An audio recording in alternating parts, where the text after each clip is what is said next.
饿狼复制祁煜的拳法，将祁煜直接打下线了。神级饿狼将执行绝对之恶。哈喽，我是麒麟，一拳重置版210话终于更新了，故事剧情开始走向了最高潮。上一话里，饿狼被神明赠予了力量，诞生了最强形态宇宙模式。这一话也的确展现出了其神级的实力，将祁煜都给打下线了，开始对其他英雄们动手了。好了，废话不多说，赶紧一起来看看这一话究竟讲了些什么吧。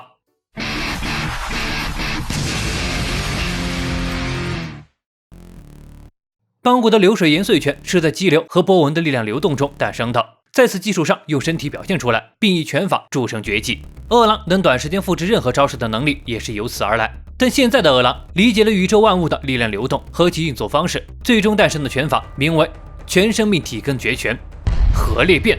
饿狼的拳头上仿佛汇聚着撕裂一切的力量，要知道原子弹的能量来源就是核裂变。这一拳结实的打在祁煜面门上，顷刻间整片空间都被炸亮了。那爆炸的场景的确和原子弹有得一拼，形成了100米高的球形屏障。爆炸引起的冲击波让不远处的一众英雄们都睁不开眼。那曾被祁煜当作冲浪板用过的舰船上，也响起了令人毛骨悚然的警报声，船员们瞬间冷汗直流。这个警报声是专属于核打击的。饿狼的拳头还未停下，每一击都能产生一个吓人的球形屏障。拉远了看，似乎有一种莫名的熟悉感。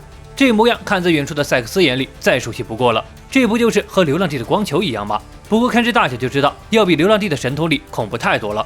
没错，这突然冒出来的赛克斯，是因为不久前和怪人王大蛇融合成赛大蛇后，被众英雄联手击败，最后关头分离了出来，才幸免于难。就在这时，场面又发生了变化，只听得一声闷响，原本的光球下轰的一声炸起了巨型的蘑菇云，就仿佛是先产生了光球，后炸起了蘑菇云。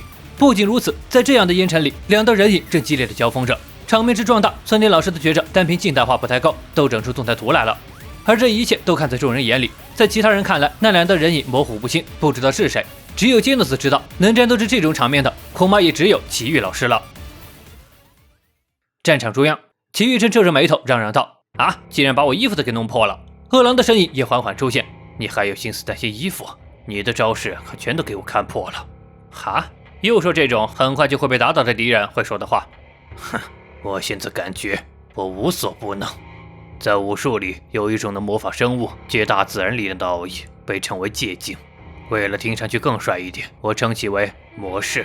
比如说这个如何？只见饿狼布满辛苦的脸赫然变成了祁煜的模样，虽然明显画风都不一样了，硬是拼到了一块，但还是给祁煜吓得不轻。下一秒更是使出了连续普通拳，祁煜同样以连续普通拳回应，两道密密麻麻的拳影碰撞在一块，就宛如两道拳头铸成的墙壁在碰撞。巨大的蘑菇云似乎在这拳拳相交之下往周围散去。没想到结束这荒唐对拳的，竟然是双方的拳头都打在了对方脸上。祁煜和饿狼化作两道流光飞向了海面，激起大片水花的时候，两人的身影已经从海底又冲了上来。哈哈哈，是不是第一次遇到能和你对拳打得平局的对手，连你自己都不知所措了吧？哈哈，即便现在只是平手，但我会在战斗中将复制的招式不断打磨，很快你就追不上我这复制品了。饿狼的话也不知道祁煜听没听进去，他满脑子关心的只有那身被打烂的衣服。真是的，亏我还跟那孩子说不会有事呢。啊，哈哈哈！站在和你同等实力下，我反而更疑惑了，你怎么还在关心那小鬼头啊？不过话说，我好像也和那小鬼说过，要告诉他英雄有多么无力。话一落下了一刻，饿狼已经摆好了架势，笼罩在一块更为奇特的光球之中。祁煜还在说着，你这不也很在意他吗？下一秒，就见饿狼的招式已经准备完毕，全生命体根绝拳。祁煜似有察觉不太对劲，虽然不知道为什么，但总感觉只要蹭到地面就不太妙了，所以便蹦到了高空中。哼，你以为你跳起来就能躲掉了吗？伽马射线爆！只见饿狼所形成的黑色球体两侧爆发出了惊人的射线。伽马射线爆是指巨大恒星在生命的最后所引发的爆炸，也是目前宇宙中能确认的最惊人的爆炸现场。而祁煜正被这种光线正面击中。镜头拉远才知道，祁煜的顾虑果然是没错的，这要是碰到地面了，指不定会给地球直接洞穿呢。地面上的众人只觉得这一刻天都凉了，金属球旁吐槽道，亮得他头都快晕了。但这时一旁的动静引起了他的注意。喂，闪过的 Flash， 为什么你和怪人在一起？哦，他是在暗处能方便照明的真兽。对，我就是那种真兽呢。就在这时，一道身影从天而降，赫然是饿狼。此刻正立于众英雄身前，像对待蝼蚁一般俯瞰着众人。在那一瞬间，在场所有的英雄都无声达成了共识，那股恐怖的令人毛骨悚然的巨大能量波动的源头就是这个怪人。但即便是成了这副模样，班武也一眼被认出了是饿狼。背心尊者也将众人护在身后，疑惑道：这该不会是那狩猎英雄的家伙吧？虽然一句话也还没说，但那股威压让众英雄连战斗的欲望都没有，连皮肤都能感受到，就连逃跑也办不到了。看着一个个惊恐的脸色，饿狼明白了，此刻他已然成为了让所有英雄都感受到绝望恐怖的象征——绝对恶。他仰头冲着漆黑的夜空自语道：“谢谢你了。”可就在这时，饿狼，你是饿狼对吧？是邦古支撑着伤痕累累的身躯爬了过来。老头，你还活着呀？你那副模样是怎么回事？那个时候我明明感受到了，你已经恢复正常了。你刚才说了谢谢对吧？是怪人对你做了什么吗？没什么，我可一直都很正常。原来在那个时候，神明化作邦古的模样向饿狼伸出了手。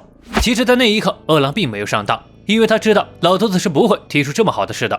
可即便没有握到手，刚才那一下也被神明触碰到了，只要稍微碰到一下，他就能强行赠予力量。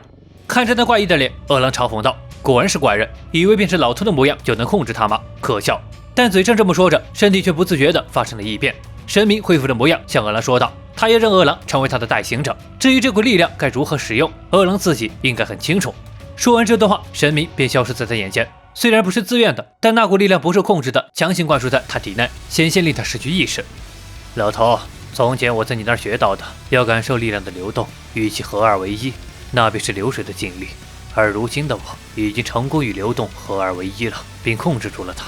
我很感谢你，我并没有成为那家伙的傀儡，所以接下来我要做的事，是我个人的意愿。饿狼，你要做什么？饿狼回想起曾对鼻涕熊说过的，他要成为比任何英雄都要帅、最棒的英雄，而如今只能和鼻涕熊说声对不起了。我要执行邪恶。最终，饿狼还是成为了要执行邪恶的绝对之恶。虽然初衷是要改变这糟糕的世界，但拥有了这毁灭地球的实力后，他真的还能收得了手吗？而唯一能阻止饿狼的奇遇还被一击打下线了，也不知道下一话能不能再回来阻止饿狼。要是没回来的话，现场能战斗的英雄有一个算一个 ，Flash、僵尸男、背心尊者、金属球棒、甜心假面，这些人合力，我估计都敌不过饿狼的一只手。剧情的发展逐渐开始走向了饿狼篇的最高潮，这场持续了快7年的篇章，究竟会以怎样的结局收尾呢？期待孙俪老师更精彩的发挥。好了，到这里就是一拳超人第210话的全部内容了。喜欢本期视频的，别忘了点赞加关注哦，这里有最新的一拳更新消息。那么我是麒麟，我们下期再见。